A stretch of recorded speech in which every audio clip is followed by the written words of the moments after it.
이 30장의 말씀은 서원과 서약과 맹세의 문제를 다루고 있습니다. 서원이라고 하는 것은 일반적으로 하나님의 이름을 걸고 하나님, 저에게 이러한 중요한 일이 있는데 주님이 들어주시면 제가 이러저러한 것을 하겠습니다 라고 맹세하는 것이죠. 어제 29장 39절에 나오는 서원제라고 하는 제사를 더욱더 세부적으로 자세하게 설명해 주고 있습니다. 2절을 보시면은 서원에는 두 가지 종류가 있는 것으로 보이는데, 첫째로 자기가 무엇을 하겠다고 서원을 하는 것입니다. 하나님이 들어주시면 앞으로 제가 이러한 일을 이행하겠습니다 라고 하는 긍정적인 서원이고, 둘째 종류의 서원을 보면 하나님이 저의 기도와 간구를 들어주신다면 지금까지 했던 이러저러한 일을 하지 않겠다고 서원하는 것입니다. 우리가 살다 보면 우리가 버리고 싶은 여러 나쁜 습관이 있는데, 그러한 버릇과 습관을 더 이상 하지 않겠다고 하는 약속에 해당하는 것이죠. 특별히 이러한 서원은 우리 삶에 특별한 문제가 없을 때 발생하는 것이 아니라 건강의 문제나 가족의 문제 등, 아니면 사업의 문제 등 긴급한 일이 있을 때 그 문제를 해결하고자 하는 간절한 마음에서 행하는 종교 행위입니다. 오늘 민수기 30장의 서원에 관한 장을 보면 여러 경우에 수를 다루고 있는데, 먼저 성인 남자가 서원하는 경우, 그 다음에 어린 딸이 서원하는 경우, 결혼 이전에 여성이 서원하는 경우, 남편을 여인 여자와 남편과 헤어진 여자가 서원하는 경우, 그리고 결혼 이후에 여성이 서원하는 경우를 들고, 아내의 서원을 들은 남편과 또한 어린 딸의 서원을 들은 아버지의 문제를 다루고 있습니다. 오늘 이 민수기 30장을 읽어보시면은, 아니 무슨 어린 딸이나 결혼하기 전의 여자나 결혼한 이후의 여자가 무슨 인격이 없기 때문에 마치 아버지나 남편의 허락이 있어야만 서원을 이행할 수 있는 것으로 보일 수 있지만, 지금부터 3000년 전 광야 시대를 배경으로 하고 있기 때문에 지금보다 훨씬 더 가부장적인 배경에서 성경이 기록되어 있는 것을 이해해야 됩니다. 우리나라에도 불과 몇십 년 전만 하더라도 남존 여비와 같은 태도가 있었고, 딸보다는 아들을 우선시하는 그러한 교육하는 관습이 있었죠. 여성을 위한 고등교육 학교가 세워지기 전에는 많은 여성들이 글을 읽지 못하는 상황에도 있었습니다. 그러니 지금부터 3000년도 더 이전의 민수기 시대에 여성의 인권이 얼마나 열악했을지 우리는 예상할 수 있죠. 하지만 이러한 잘못된 성경 읽기보다 왜 하나님이 그처럼 어린 딸과 여성의 경우 서원을 제한했는지 우리는 깊이 이해할 필요가 있습니다. 먼저 어린 딸이 서원하려면 아버지의 허락을 얻어야 됐고, 아내는 남편의 동의를 얻어서 서원할 수 있었죠. 이것을 표면적으로 보면은 여성의 자기 결정권이 제한된 것으로 보이지만, 당시 철저히 남성 중심적이고 가부장적인 배경에서 이 율법을 읽어볼 때에 어린 딸과, 즉 미성년인 딸이었죠, 그 다음에 아내가 아버지와 남편의 동의하에 서원할 수 있게 한 것은 여성의 서원을 제한한 것이 아니라 오히려 신앙 공동체 밖에서는 훨씬 더 열악한 여성의 자기 결정권의 문제를 해결하고자 하는 하나님의 뜻이 반영되어 있는 것으로 우리는 이해할 수 있는 것입니다. 여자가 서원을 하더라도 그것이 어린 딸은 아버지의 동의를 얻고 여성은 남편의 동의를 얻으면 서원이 유효한 것을 말하고 있는 것이죠. 오늘 구절을 보면은 아버지나 남편이 하루 동안 어린 딸이나 여성이 서원한 것을 듣고 반대하지 않으면 서원할 수 있는 것으로 율법으로 열어 놓았던 것입니다. 그러니 하루 동안 아버지와 남편에게 딸과 아내가 서원하는 문제를 살펴보게 한 것은 그 서원한 내용과 서원한 것을 지킬 수 있는 가능성을 함께 살펴보도록 한 것이고, 만약에 남편이든 여성이든 그들이 서원한 것을 지키지 않았을 경우에 그 책임은 아버지와 남편이 지도록 한 것을 보면은 훨씬 더 많은 부담을 아버지와 남편에게 주어진 것으로 우리는 이해할 수 있습니다. 반대로 남편을 여인 여자나 남편과 헤어진 여성은 자기의 의지대로 자기의 뜻대로 자유롭게 서원할 수 있었던 것이죠. 분명한 사실은 그 누가 서원을 하든 반드시 지켜야 된다는 것이고, 그 서원을 동의한 사람은 그 서원을 한 당사자가 지키지 않을 경우 대신 책임을 져야 한다는 것을 말하고 있습니다. 이 서원에 관한 말씀은 우리에게 무엇보다 하나님이나 더 넓게는 사람에게 맹세하고 서원하고 약속한 것은 반드시 지켜야 한다는 너무나 당연한 가르침을 주고 있죠. 왜냐하면은 서원한 것이나 약속한 것을 지키지 않도록 습관이 생길 경우에는 하나님과 사람 그리고 이웃과 이웃 관계의 신뢰 관계가 깨진다는 것을 우리에게 말하고 있습니다. 단순한 문제가 아닌 것이죠. 서원한 것을 나의 뜻이 다 이루어진 다음에 잊어버렸다고 지키지 않는 경우에는 하나님의 진노를 산다고 말을 하고 있습니다. 서원을 하여 기도하고 간구한 것이 이루어진 다음에 하나님, 제가 실수로 서원했습니다, 아니면 고의로 지키지 못할 바에야 서원하지 말라고 하나님은 분명히 말씀하고 있죠. 지난 주일의 말씀에서 들은 입다의 서원의 경우가 그렇습니다. 전도서 5장을 보면은 이 서원의 문제에 대해서 길게 다루고 있는데, 우리가 함께 4절에서 6절 말씀을 읽어 보겠습니다. 내가 하나님께 서원하였거든 갚기를 더디게 하지 말라. 하나님은 우매한 자들을 기뻐하지 아니하시나니 서원한 것을 갚으라. 서원하고 갚지 아니하는 것보다 서원하지 아니하는 것이 더 나으니 내 입으로 내 육체가 범죄하게 하지 말라. 사자 앞에서 내가 서원한 것이 실수라고 말하지 말라. 어찌 하나님께서 내 목소리로 말미암아 진노하사 내 손으로 한 것을 멸하시게 하랴. 꿈이 많으면 7절 제가 읽어드리겠습니다. 꿈이 많으면 헛된 일이 많아지고 말이 많아도 그러하니 오직 너는 하나님을 경외할지니라. 아멘. 불필요하게 서원하는 것을 말이 많은 것으로 하나님은 여기고 있는 것입니다.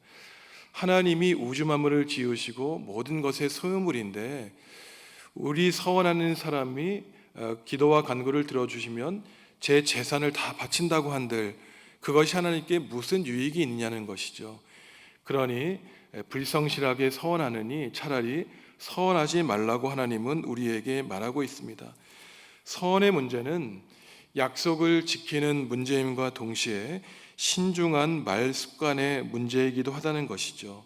경솔하고 무책임하게 아무 말이나 하고 사는 삶이 아니라 말을 적게 하면서 적은 말을 하더라도 한마디 한마디 내 입에서 나온 말을 신중하게 하라는 것입니다. 어떤 사람과 대화를 나누기 전에는 참 신중하고 생각이 깊은 사람이구나 하더라도 그 사람의 하는 말을 들으면 참 생각보다 경솔하고 가벼운 사람이란 것을 느낄 수 있지 않습니까? 그러니 우리가 한마디를 하더라도 신중하게 나의 인격을 담아서 하라고 하나님은 우리에게 말씀하고 있습니다. 이처럼 오늘 말씀은 서원의 중요성을 우리에게 알려주는가 하면은, 둘째로 우리에게 주는 신앙적인 가르침은 미성년인 딸이 서원하는 것과 아내가 남편의 동의를 얻어서 서원하는 것은 오늘날 우리에게 어떠한 가르침을 주는가 묵상해 볼 수 있습니다. 먼저 미성년인 딸이 아버지 앞에 나아가 자기가 서원한 것이 있는데 허락해 주십시오라고 요청하는 것은 오늘날 자녀에 대한 부모의 관심이 어떠해야 하는지를 알려주는 것이죠. 물론 미성년 아들도 아버지의 동의를 얻어야 되겠죠. 성인의 판단력을 갖지 못한 미성년이 행하는 약속과 서원은 반드시 부모님에게 조언과 도움을 받아야 된다는 것입니다. 이것이 바로 부모가 해야 되는 역할이라는 것이죠. 부모가 해야 되는 일은 자녀가 바란다고 무조건 도와주고 그것을 허락해 주는 것이 아닙니다. 정말로 자녀를 사랑한다면 자녀가 서원하고 서약한 것이 그의 앞길에 도움이 되는지 판단하면 허락을 하고, 자녀가 서약한 것이 그에게 도움이 되지 않거나 지킬 수 없는 무모한 허락이라면, 아니면 무가치한 서원이라면 부모님이 지켜보고 판단해서 자녀의 말을 들어주지 말아야 하는 것이 부모님의 역할이라고 우리에게 6절에서 말하고 있습니다. 자녀가 이 세상에서 태어나면은 세상과 우주가 자기 중심적으로 돌아간다고 생각하죠. 울고 때를 쓸 때 부모님이 들어주면 부모님도 나를 위해 존재하는구나 라고 생각을 하게 됩니다. 그렇기 때문에 어린 자녀들은 물론 세상과 부모가 자기를 위해 존재한다고 생각하지만, 나이가 들어서도 이 세상이 자기를 위해서 존재한다고 살아간다면 그는 응석바지로 자랄 수 있는 것입니다. 그러니 3살, 4살이 되었을 때 부모가 보았을 때 자녀가 부모님의 말을 듣지 않으면은 때로는 호되게 야단도 쳐서 거부당하는 경험을 자녀에게 해주어야 되는 것입니다. 그때 바로 자녀들은 나 이외에 부모님이 계시고 형제 자매가 있고 다른 사람들이 있고 나 밖에 다른 세상이 있다는 것을 깨닫게 되는 것이죠. 이처럼 크고 작은 일에 거부당하는 경험을 할 때만 다른 이웃과 평화로운 관계를 유지하며 다른 사람을 이해하고 배려하는 성숙한 사람으로 성장할 수 있는 것입니다. 그러면서 내가 할 수 있는 일과 할 수 없는 일, 그리고 해서는 안 된 일도 있다는 것을 우리들은 깨달아 알게 되는 것입니다. 이것은 단지 어린아이의 문제만이 아니라 신앙인에 대한 하나님의 모습도 마찬가지이죠. 하나님이 우리가 하는 모든 서원과 기도를 들어주시지 않는다고 그분이 좋은 하나님이 아닌가라고 생각하는 것은 참으로 영유아기에 해당하는 미숙한 신앙인의 모습입니다.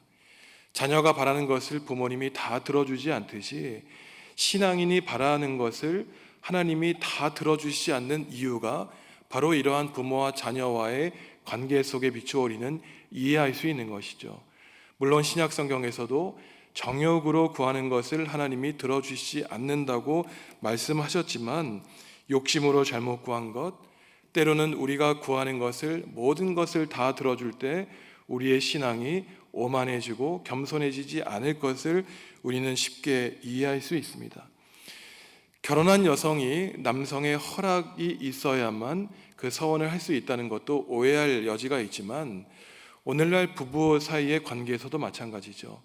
남편과 아내, 아내와 남편이 어떠한 중요한 일을 결정할 때 남편 역시 아내의 동의를 얻어야 되는 것은 너무나 당연한 것입니다. 하나님이 아담과 하와를 만나게 했을 때 서로 약한 존재들에게 도와주는 존재로, 돕는 배필로 만들어 주셨죠. 우리는 불완전합니다.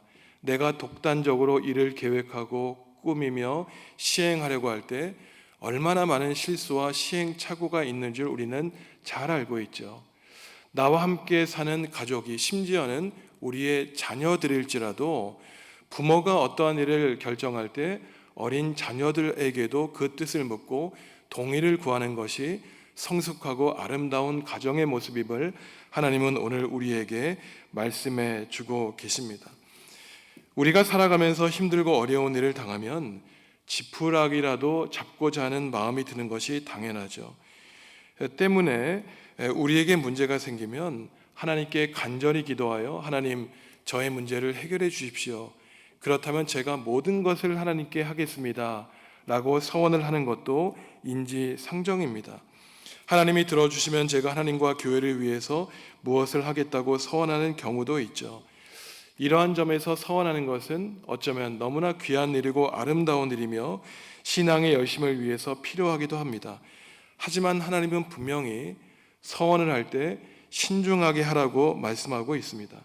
자기의 이익을 위하여 서원했다가 잊어버리는 것이 아니라 하나님께 응답을 받으면 감사하는 마음으로 서원을 이루고 하나님께 영광을 돌리라고 하나님은 말씀하고 있죠. 오랜 시간이 흐른 뒤에 예수님은 마태복음 5장에서 자기를 따르는 제자들과 무리에게 서원과 맹세에 대해서 해석해 주고 계십니다. 예수님은 늘 그러하셨지만 율법의 본래의 뜻을 완성하셨고 더 깊은 신앙의 의미를 주셨죠. 하나님의 이름을 걸고 맹세하는 문제에 대해서 무엇보다 신중하라고 말씀하고 있습니다. 굳이 서원하지 말고 옳은 일이면 예라고 대답하고 아니면 아니요라고 깨끗하게 대답하며 살라는 것이죠. 이것은 바로 나의 유익을 위해서 서원하는 것보다는 매일매일 크고 작은 문제 앞에서 진실한 마음으로 하나님께 기도하고 매일매일 크고 작은 일에서 성실하게 살아가면은 하나님이 알아서 우리의 문제를 해결해 주신다고 주님은 우리에게 그 깊은 서원과 맹세의 문제를 알려주고 계십니다. 성도 여러분, 오늘 하루를 살아가시면서 우리 삶에 있는 어려운 문제가 있으면 서원을 하셔도 됩니다. 하지만 오늘 민수기 30장의 말씀처럼 이 서원의 의미는 단지 우리의 유익을 위해 하나님의 이름을 걸고 서원하는 것이 아니라 내 자신의 깊은 문제를 바라보고 부모와 함께, 자녀와 함께, 배우자와 함께 나의 문제를 깊이 묵상하며 인생의 문제를 펼쳐 나가라는 것이죠. 예수님이 말씀해 주신 것처럼 단지 나의 문제를 해결하기 위한 이기적인 문제에 관심을 갖기 전에 진실하고 성실한 몸과 마음으로 하나님과의 관계를 유지하라고 말씀하고 있습니다. 오늘 하루를 시작하는 이때에 하나님, 저의 문제를 해결해 주십시오. 그리하면 더욱더 성실하게 하나님 나라와 교회를 위해 살겠습니다. 저의 나쁜 습관과 버릇을 버리며 살겠습니다. 나 자신의 모습을 하나님 앞에 내어 맡기고 주님, 오늘도 최선을 다해 살겠습니다 라고 결심하는 성도 여러분들 다 되시기를 간절히 바랍니다. 잠시 침묵으로 기도할 때에 나 자신의 문제를 살펴보고 우리의 가정의 문제, 내 자신의 문제를 놓고 하나님 해결해 주십시오 라고 간구하시겠습니다.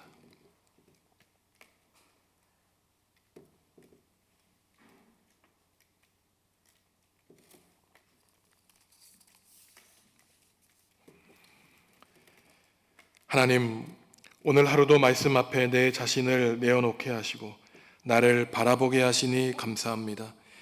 우리가 살아가며 부족함과 필요를 채우고 문제를 해결하기 위해 하나님께 서원할 때가 있습니다. 하나님, 간절한 마음으로 주님께 간구하여 뜻을 이루기를 바라는 성도들이 있습니다. 그러한 성도들의 기도를 들어주시고 오직 하나님의 도우심과 은혜만 바라보며 살아갈 수 있게 하여 주옵소서. 하나님과 약속한 것이 있다면 지키게 하여 주시고 잊어버린 약속이 다시 기억났으면 성취하며 이루게 하여 주시기를 원합니다. 하지만 주님이 말씀하신 것처럼 무엇보다 하나님께 진실한 마음을 가지고 성실하게 하루하루의 삶을 살아 우리와 하나님이 동행하여 주시는 역사를 깨닫게 하여 주시옵소서. 이 나라와 결의를 위해 기도합니다. 특별히 남북한의 정치인들을 위하여 기도합니다. 이들이 하나님이 계심을 믿고 하나님을 경외하여 최후 심판이 있음을 두려워하게 하여 주시옵소서. 이들의 귀를 열어주셔서 하나님과 국민의 뜻을 듣게 하여 주옵소서. 하나님이 바라시는 것은 갈등과 전쟁이 아니라 사랑과 평화이오니 이 땅의 모든 그리스도인이 합력하여 나라와 결의가 하나님이 바라시는 평화의 통일을 이룰 수 있도록 주님 역사하여 주시옵소서. 사랑하는 성도들, 오늘 하루의 삶도 주님이 동행하여 주시고 관찰하여 주시고 함께하여 주셔서 이들의 기도와 간구가 하나님이 뜻하시는 대로 이루어질 수 있도록 성령님 함께하여 주옵소서. 오늘 저녁 기도회에 있을 사여전도회 헌신 예배를 주님이 친히 주관하여 주셔서 헌신을 다짐하기로 하는 모든 여전도회 회원과 성도들이 될 수 있도록 성령님 감동 감화시켜 주옵소서. 이제는 예수 그리스도의 은혜와 하나님의 사랑과 성령님의 사귐이 서원한 것을 이루며 하나님과 사람의 성실하고 진실된 마음으로 살기로 다짐하는 성도들에게 영원히 함께 하시기를 간절히 축원하옵나이다. 아멘.